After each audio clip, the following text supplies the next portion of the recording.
Hi there, my name is Nadia Swart from Natural Green and welcome to episode 1 of Fermentation Station or Fermentatie Stasie.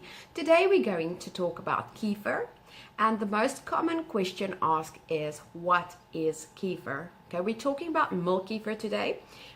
You get two types of kefir. You actually get milk kefir and water kefir. The difference between the two is one is made with milk and the other one is made with sugar and water. Here is milk kefir. As you can see, it's got a drinking yogurt-like consistency. It can be very thick, like you can make it like a yogurt consistency, or it can be a pourable yogurt type of consistency. It all depends on three things. It depends on the milk you use.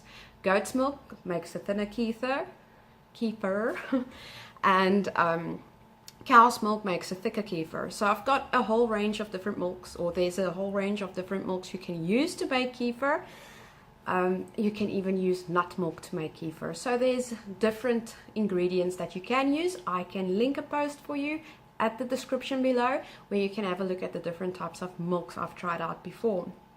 Okay, so milk kefir is made with kefir grains. Okay, so this is a kefir grain.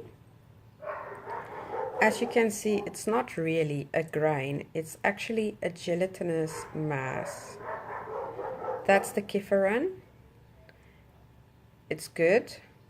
It contributes to the good bacteria, and it's got its own set of health benefits. So that is a good and healthy kefir grain. It's not really a grain, as you can see. It's a soft, cloudy, gelatinous mass.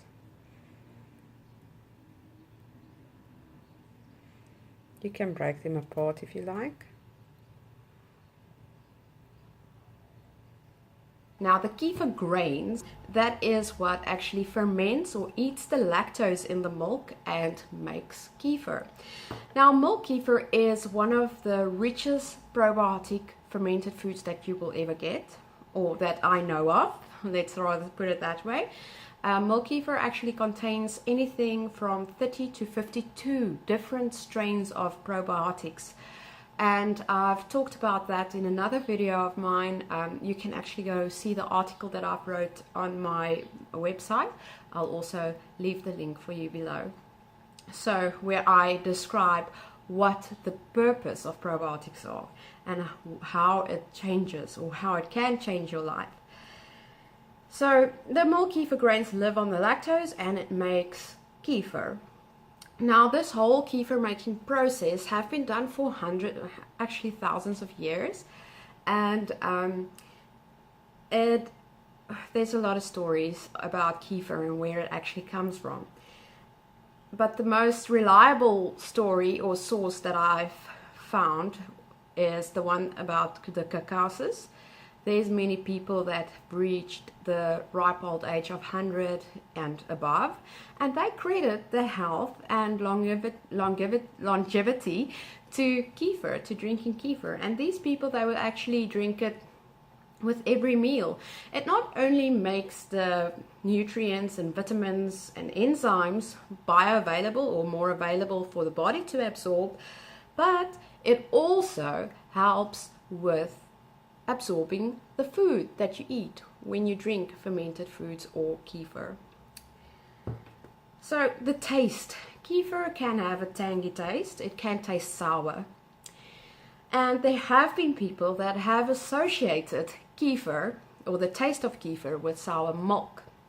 I have to say, if you know anything about kefir, or if you know anything about sour milk, you will taste the difference. There is a big difference between the taste of kefir and the taste of milk. Sour milk, it's got, for me, it's got a little bit of a bitter note to it, where kefir is more higher. It's higher in your palate. You have to taste it to experience it for yourself. I have to say, if you over ferment your kefir, you will find that, okay, your kefir will separate, and that might resemble sour milk, but it will be more sour if it's over fermented. You will also have a thinner kefir type if it's over fermented.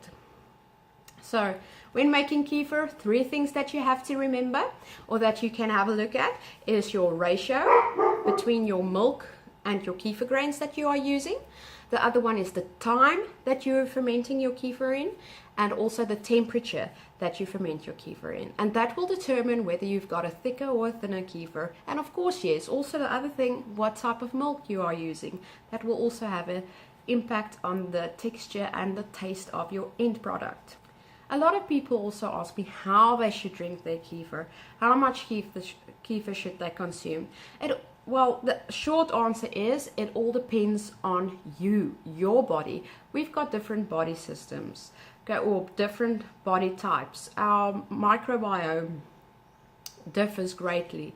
So it all depends on how your body reacts to the consumption of kefir.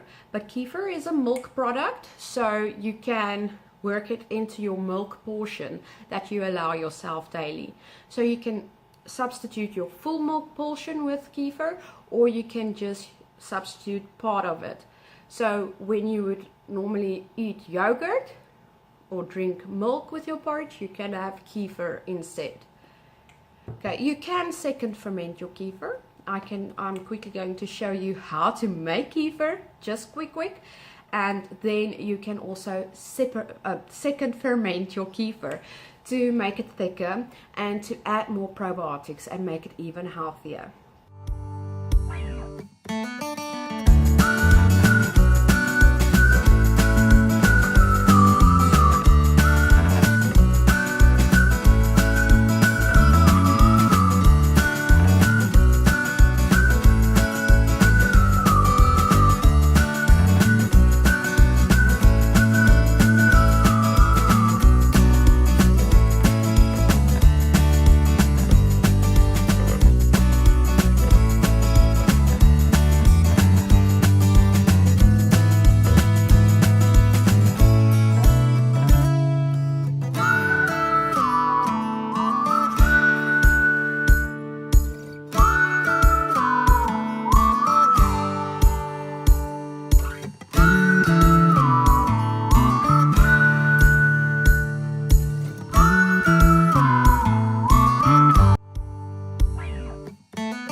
Basically it for me for this episode for today. I would like to know from you if you enjoyed it, if it was a good video introduction to what kefir is, and let me know if there's anything else.